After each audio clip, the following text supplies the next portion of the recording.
There's going to be a lot to say about Leo's extraordinary letter on AI, but as you read through it, which is worth doing for anyone of any persuasion, in my opinion, I just want to highlight some of his references to liberation theology.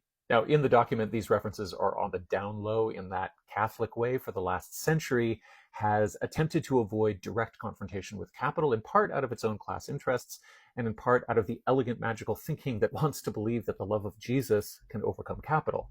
But still, it's liberation theology that carries the major political weight of his argument. Now, some have already pointed out that Leo is trolling Peter Thiel by citing Tolkien on resisting evil.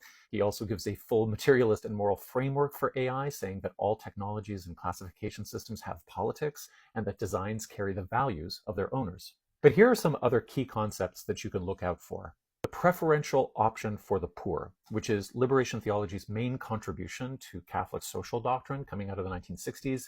It's given equal importance alongside notions of human dignity, the universal destination of goods, redistribution, care for the planet, and peace. It basically means that in all deliberations, people with influence should put the lives of the poor first. Pretty simple. He also pings the notion of structural sin, that injustice arises not only from individual moral failure, but from, quote, structures, mechanisms, and economic and cultural systems that produce inequality almost automatically. And then he frames this automatic quality in terms of the algorithm. He pings Francis's eco-politics by saying the cry of the earth and the cry of the poor cannot be separated, which feeds into the notion of the whole person, which is considered as the child of both spirituality and political economy. And what about Jesus on the cross? He points to the key liberation theology reading that the Savior tortured and murdered by the ice of Rome is an act of identification with the oppressed. And then his mom gets a few paragraphs as she predicts this alliance in the Magnificat, which is her song about viewing history from below. There's also a nod to dependency theory as he points to the layers of colonialism embedded in AI tech, where the capture of human labor is mirrored by the extraction of rare earth. And he even says that the old Catholic just war theory is outdated in the era of autonomous weapons. So I'll be looking at some of these things in the conspirituality episode we'll do on this next week.